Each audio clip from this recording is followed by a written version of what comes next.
जय हिंद साथियों, मेरे इस यूट्यूब चैनल पर आप सभी का बहुत बहुत स्वागत है। आज का हमारा जो क्वेश्चन है, पहला क्वेश्चन देखते हैं। कह रहा है 2 अंकों की वह संख्या ज्ञात करें जो इसके अंकों के गुणनफल का 3 गुना है।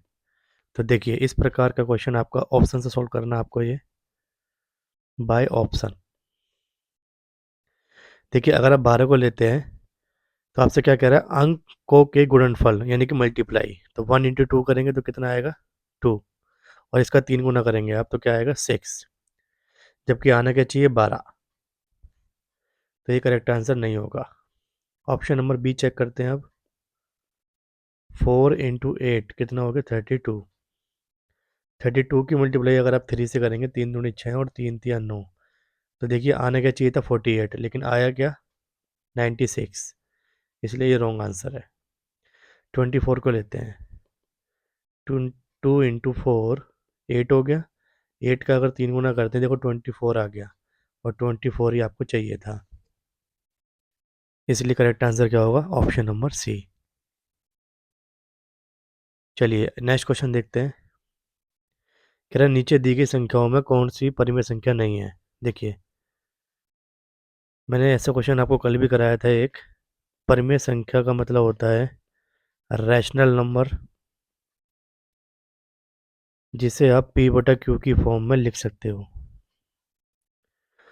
और साथ ही मैंने आपको ये भी बताया था कि जिस डाटा के पीछे 2 3 7 8 आता है, यानी कि यूनिट डिजिट, वो हमेशा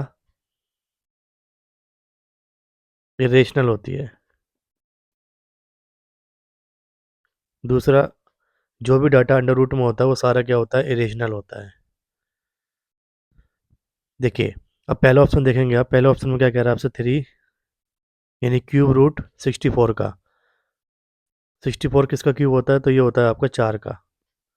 तो 4 को लिख सकते हो आप 4/1। इसका मतलब ये तो रेशनल है।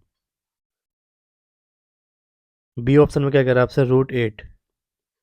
तो देखिए, √8 का मतलब होता है 2 × 2 × 2। इट मीन्स यहाँ से 2 बाहर आ जाएगा, 2 अंदर रह जाएगा। ये डाटा रूट में रह गया, और रूट वाले डाटा को हमेशा इरेशनल नंबर कहते हैं। तो आपसे उसने यही पूछा है कि कौन सा परिमेय संख्या नहीं है। तो करेक्ट आंसर क्या होगा, ऑप्शन नंबर बी। क्योंकि अगर आप सी ऑप्शन चेक करेंगे तो क्यूब रूट किसका है जी, 8 का। तो 8 किसका क्यूब होता है, तो 2 का होता है ये। और अगर आप बात करेंगे √64 की, तो ये 8 का होता है। तो भाई ये भी रैशनल है, ये भी रैशनल है। तो इरेशनल कौन सा था, 2√2, यानी कि √8, ऑप्शन नंबर बी। चलिए अब नेक्स्ट क्वेश्चन करते हैं, क्वेश्चन नंबर 3।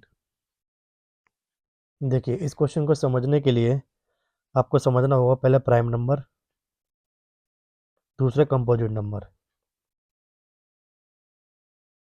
देखिए, प्राइम नंबर को हिंदी में बोला जाता है अभाज्य संख्या। अभाज्य संख्या, इसको बोला जाता है भाज्य संख्या।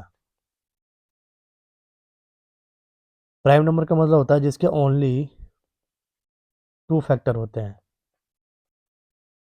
और कंपोजिट का मतलब होता है मोर देन 2 फैक्टर। अब देखिए, बात करते हैं फैक्टर क्या होता है।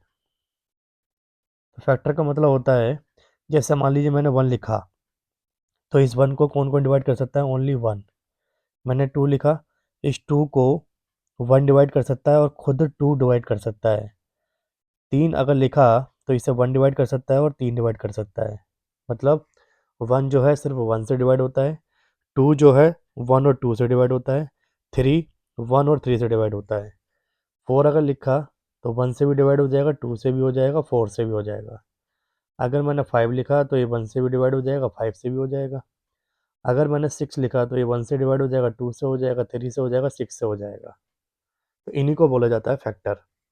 अब देखिए, इसका एक फैक्टर है भाई, 1 का ओनली 1 फैक्टर है। इसलिए 1 ना तो प्राइम नंबर होता है और ना ही कंपोजिट नंबर होता है। अगर आप 2 को देखेंगे तो 2 के 2 फैक्टर हैं, इसलिए ये 2 क्या होता है, प्राइम नंबर। 3 जो है 3 के 2 फैक्टर हैं, इसलिए क्या है, ये प्राइम नंबर। अब देखिए, 4 के 3 फैक्टर हैं, इसलिए ये क्या बन जाएगा, कंपोजिट नंबर। तो आप ध्यान रखेंगे, अगर दो से ज़्यादा फैक्टर आपको दिखते हैं तो उसे बोलते हैं कंपोजिट नंबर। अब देखिए इस क्वेश्चन में आपसे क्या पूछ रहा है,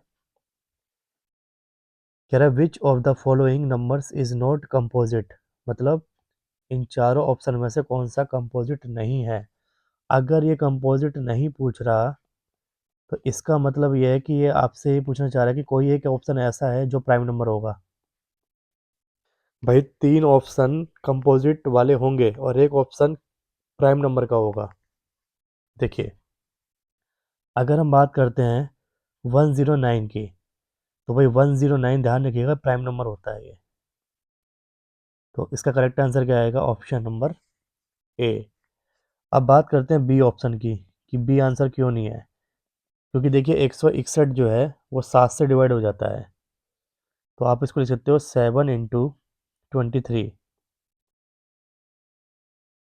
और एक लिख सकते हो आप 161।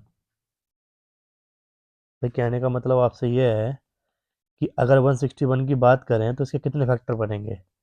तो 161 को आप 7 से डिवाइड करो पहले, 7 × 2 = 14 और 7 × 3 = 21, 23 से कम 23, यानी 161 7 से भी डिवाइड हो जाएगा, 161 23 से भी डिवाइड हो जाएगा, और 1 से डिवाइड होता ही है ये, और साथ में 161 से डिवाइड होगा।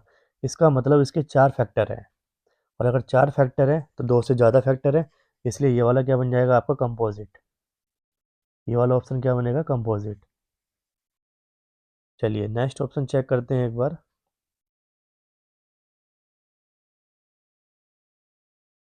देखिए नेक्स्ट ऑप्शन आपके सामने 203 है, 203। तो देखिए 203 भी 7 से डिवाइड हो जाएगा, 7 × 14 और 9 टाइम चल जाएगा, 29 से 1 टाइम। तो इसका मतलब ये 1 से डिवाइड हो जाएगा, 7 से डिवाइड हो जाएगा, 29 से डिवाइड हो जाएगा, और अपने आप से डिवाइड हो जाएगा। तो इसके भी दो से ज़्यादा फैक्टर है, तो इसको भी क्या बोलेंगे आप, कंपोजिट नंबर। और 209 को भी अगर आप चेक करेंगे तो ये भी कंपोजिट नंबर बनेगा। तो इन चारों में से कौन सा कंपोजिट नहीं था, तो वो ऑप्शन नंबर ए है, क्योंकि 109 जो होता है प्राइम नंबर होता है। इसके सिर्फ दो फैक्टर होते हैं, एक तो 1 और एक 109। ये नंबर किसी और से डिवाइड नहीं होगा। अच्छा अगर बात करें 209 की, तो देखिए 209 जो है वो आपका डिवाइड हो जाएगा 11 से, 11 कम 11, 11 99, और 19 से कम 19। ठीक है, तो इसके भी 209 के भी क्या होगा, एक से डिवाइड हो जाएगा ये, 11 से हो जाएगा, 19 से हो जाएगा, 209 से हो जाएगा। दो से ज़्यादा फैक्टर है, इसलिए मैंने यहाँ पर क्या लिखा, कंपोजिट नंबर। तो करेक्ट आंसर क्या होगा इसका, ए। चलिए अब करते हैं क्वेश्चन नंबर 4। नेक्स्ट क्वेश्चन है, कह रहा है निम्न में से कौन सा आवर्ती दशमलव यानी कि रिकरिंग डेसिमल। देखिए रिकरिंग डेसिमल का मतलब होता है कि डिवाइड करने के बाद जो डाटा है आपका वो रिपीट होता जा रहा है। मतलब जैसे मान लीजिए मैंने लिखा 1/3, जब आप इसको डिवाइड करेंगे तो ये आएगा 0.3333। ये चलता रहेगा इसी तरीके से। इसी डाटा को आप क्या बोलते हैं, रिकरिंग बोलते हैं। अब आप एक चीज़ ध्यान रखिएगा, हर वो डाटा रिकरिंग होगा जो 2 और 5 से डिवाइड नहीं होगा, 2 और 5 से डिवाइड नहीं होगा। या फिर आप कह सकते हो 2 × 5 के मल्टीपल यानी कि 10 से भी डिवाइड नहीं होगा। देखिए जैसे मान लीजिए मैंने लिखा 3/5, तो ये रिकरिंग नंबर नहीं है क्योंकि ये 5 से डिवाइड हो रहा है। जैसे मान लीजिए मैंने लिखा 2/7, तो ये रिकरिंग है। रिकरिंग क्यों है ये, क्योंकि इसको डिवाइड किया गया है 7 से। तो 2 और 5 के अलावा किसी भी नंबर से अगर आप डिवाइड करते हैं तो वो हमेशा रिकरिंग नंबर होता है। चलिए आपको एग्जाम्पल देखते हैं, सॉरी क्वेश्चन के ऑप्शन ही देख लेते हैं। देखिए फर्स्ट ऑप्शन क्या कह रहा है आपसे, 21/90। तो आप बताइए, इसको लिख सकता हूँ मैं 3 × 7, और इसको लिख सकता हूँ 90। तो 3 से कितने टाइम कट गए, 30 टाइम। तो बताइए 7/30 है, और 30 का मतलब 3 इंटू क्या होता है, 10। तो देखिए कहीं ना कहीं 30 के अंदर 3 है, और अगर 3 आ गया तो समझ लीजिएगा ये रिकरिंग है। जैसे सेकंड ऑप्शन देखते हैं, 21/60, 3 इंटू 7 है, नीचे 60 लिखते हैं, 3 से काटेंगे 20 टाइम कटेगा। अब देखो 7/20 है, इस 20 के अंदर या तो 4 है या फिर 5 है, क्योंकि 4×5 = 20 होता है। तो 4 का मतलब इसके अंदर 2 है या 5 है। तो 2 और 5 से होने वाला डिवाइड कभी भी रिकरिंग नहीं होता। तीसरा ऑप्शन देखेंगे, 21/30। देखिए इसको लिख सकता हूँ मैं 3 इंटू 7/30। 3 से कितने टाइम कट गया, 10 टाइम। 7/10, बताइए 2 इंटू 5। तो या तो 2 से डिवाइड हो रहा है या 5 से डिवाइड हो रहा है, इसलिए ये रिकरिंग नहीं है। डी ऑप्शन चेक करते हैं, 21/120। ये 3 इंटू 7 हो गया, 120 का 120, 3 से काटेंगे 40 टाइम कटेगा। अब बताइए 40 का मतलब क्या है, भाई 40 का मतलब है या तो इसके अंदर 5 है या 8 है, और 8 के अंदर कितने हैं, 2 की पावर 3। तो भाई 40 के अंदर भी या तो 2 है या फिर 5 है, इसीलिए ये भी रिकरिंग नहीं होगा। तो इसका करेक्ट आंसर क्या होगा, ऑप्शन नंबर ए। तो हर वो नंबर रिकरिंग होगा जो 2 और 5 से डिवाइड नहीं होता। तो इस क्वेश्चन का correct answer option number A है। चलिए अब चलते हैं नेक्स्ट क्वेश्चन पे। देखिए नेक्स्ट क्वेश्चन क्या कह रहा है आपसे, कह रहा है पी वह छोटा धनात्मक पूर्णांक है, यानी p is the smallest positive integer such that every positive integer n greater than p can be written as sum of two composite numbers than p is। देखिए अब आपको यहाँ पर इस क्वेश्चन में यही नहीं पता कि धनात्मक पूर्णांक कौन सा माना जाए, तो भाई आप इस क्वेश्चन को भी किससे कर लीजिए, बाय ऑप्शन से, क्योंकि आपसे p का मान पूछा गया है और p को ही इसने क्या बोला है, धनात्मक पूर्णांक। तो आप ये मान लो कि p की वैल्यू क्या थी, 3 थी, भाई बाय ऑप्शन 3 थी। अब कह रहा p से बड़े धनात्मक पूर्णांक बताओ, p से बड़ा धनात्मक पूर्णांक का मतलब हो गया p की वैल्यू आपने क्या मानी, 3, और इससे बड़ा नंबर क्या बनेगा, 4। भाई 4 ही तो बनेगा। फिर कह रहा है इसके दो कंपोजिट नंबर, तो बताइए 4 को आप क्या लिख सकते हो, 1 और 3 लिख सकते हो, और 4 को क्या लिख सकते हैं आप, 2+2, प्लस करके लिख दीजिए आप, 2+2। इसके अलावा आप 4 को कुछ भी नहीं लिख सकते ऐड करके। तो देखिए यहाँ पर अगर आप देखेंगे, एक अपने आप में क्या है, ना तो प्राइम है ना कंपोजिट है, और 3 अपने आप में क्या है जी, प्राइम है, और 2 अपने आप में प्राइम है, ये भी प्राइम है। लेकिन आपसे क्या कह रहा है कि दोनों के दोनों कैसे होने चाहिए, कंपोजिट होने चाहिए। तो भाई दोनों के दोनों कंपोजिट नहीं है, तो करेक्ट आंसर ए नहीं होगा। अब हम पी की वैल्यू 11 मानते हैं, तो 11 से अगला नंबर क्या आएगा, 12। तो बताइए 12 को क्या कर लिख सकते हो आप, 1+11, 2+10, 3+9, 4+8, 5+7, 6+6।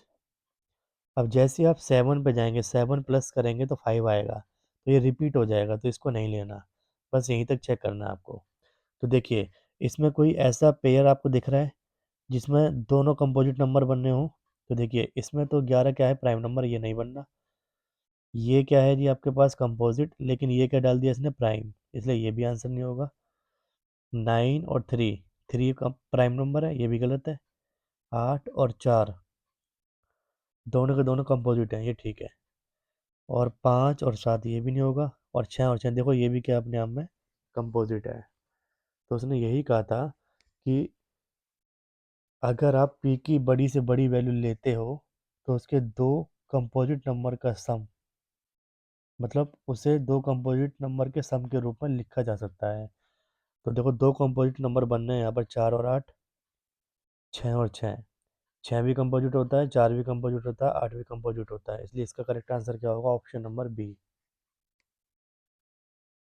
क्लियर। अगर क्वेश्चन आपको समझ नहीं आया तो आप मुझे कमेंट में बता दीजिएगा, मैं इस क्वेश्चन को दोबारा सोल्व करके आपको बता दूंगा। चलिए अब नेक्स्ट क्वेश्चन पर चलते हैं, क्वेश्चन नंबर 6 पे। देखिए नेक्स्ट क्वेश्चन में क्या कह रहा है, कह रहा है निम्न में से कौन सी 1 से 20 तक अंकों में अभाज्य अंक श्रृंखला है।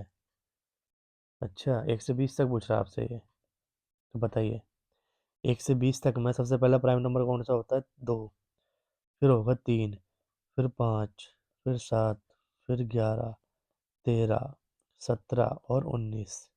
ये सारे क्या होते हैं आपके प्राइम नंबर।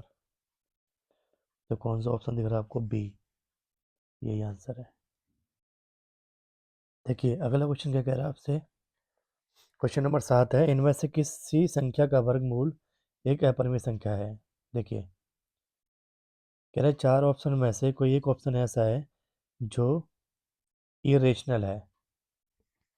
तो देखिए कल मैंने आपको बताया था इसके बारे में कि भाई जिस नंबर के पीछे 2, 3, 7, 8 आएगा उसका कभी भी अंडर रूट नहीं निकलता, और जिसका अंडर रूट नहीं निकलेगा वही अपने आप में क्या होता है, इरेशनल। भाई जिसका अंडर रूट निकल गया वो तो रेशनल बन जाएगा, क्योंकि पी बटा क्यू की फॉर्म में लिखा जा सकता है। अब देखिए लास्ट में क्या आ रहा है, 9 आ रहा है, लास्ट में क्या आ रहा है, 4 आ रहा है, लास्ट में क्या आ रहा है, 5 आ रहा है। तो भाई ये अपने आप में क्या बन जाएगा, रैशनल। ये क्या बन जाएगा, रैशनल, और ये भी क्या बन जाएगा, रैशनल। अब देखिए ये लिखा हुआ है 6560। देखिए अगर आप किसी भी नंबर का अंडर रूट निकालते हैं तो जीरो के साथ हमेशा पेयर में क्या आना चाहिए, जीरो आना चाहिए। जैसे मान लीजिए आपसे कहा जाए 100, 100 का अंडर रूट निकालेंगे तो कितना आएगा, 10। लेकिन अगर आपसे कहा जाए 1000 का अंडर रूट निकालो तो ये पॉसिबल नहीं है। ये पॉसिबल इसलिए नहीं है क्योंकि देखो पेयर में जीरो नहीं है। अगर मैं यहाँ पर एक जीरो और लगा दूँ तब आप कह सकते हो ये 100 का अंडर रूट है। तो जब भी ज़ीरो लगा होता है ना, तो ज़ीरो हमेशा पेयर में होता है, पेयर में। तो यहाँ पर ज़ीरो सिंगल थी, इस ज़ीरो के साथ अगर एक ज़ीरो और होता तो भाई इसका अंडर रूट निकाला जा सकता था। तो इसका अंडर रूट नहीं निकलेगा, इसीलिए ये क्या बन जाएगा, इरेशनल। तो करेक्ट आंसर क्या होगा, ऑप्शन नंबर बी।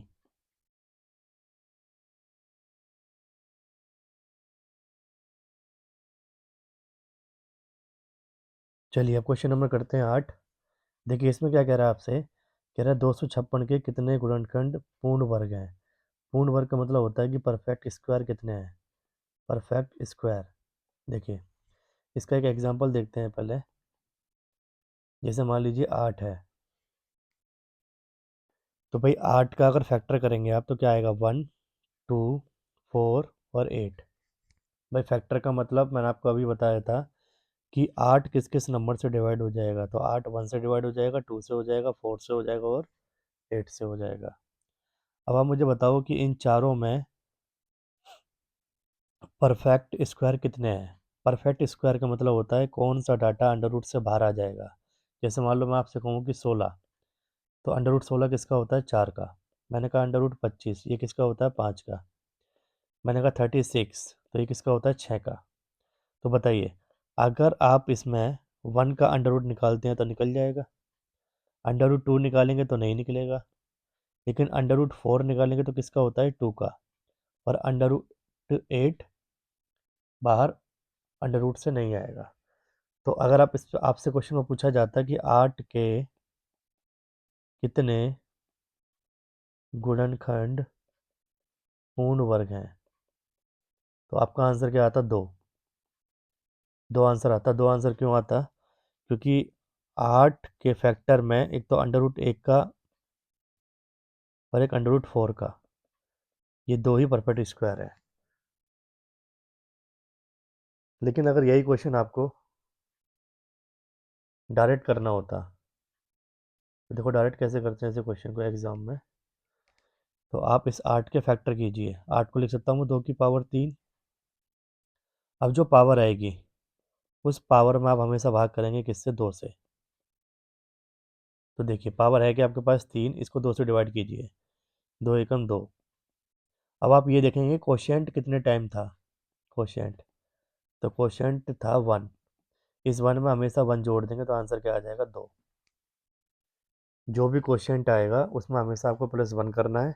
ये इसका शॉर्ट तरीका है, यानी आपको फैक्टर निकालने की ज़रूरत नहीं है, आप क्वेश्चन को डायरेक्ट भी कर सकते हो जब वो आपसे परफेक्ट स्क्वायर पूछेगा। तो अब क्वेश्चन नंबर चलते हैं हम 8 पे। क्वेश्चन नंबर 8 क्या कह रहा था आपसे, 256। तो पहले 256 के फैक्टर कीजिए आप।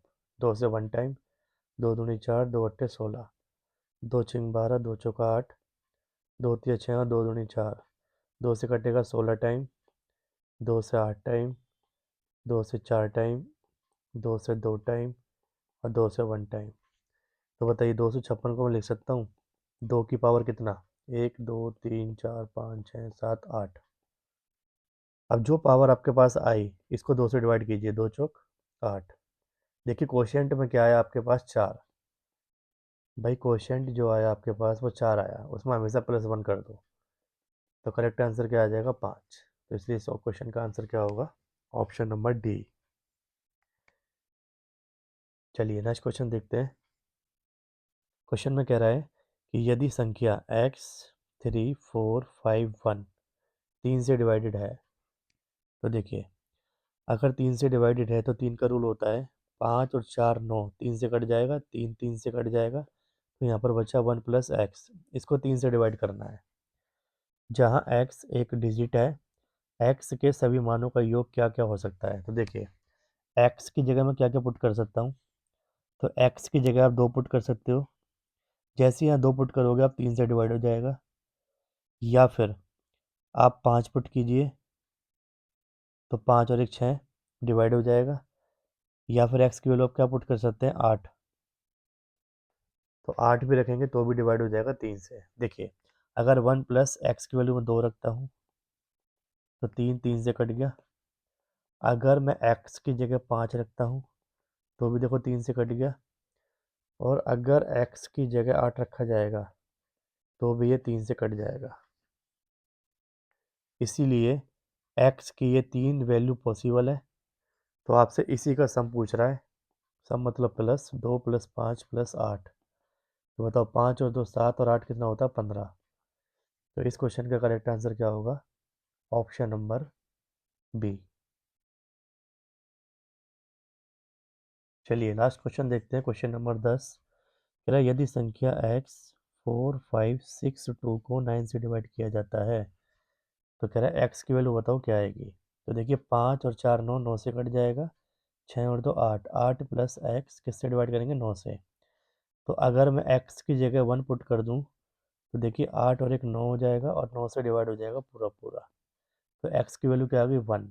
तो आंसर क्या होगा, ऑप्शन नंबर डी।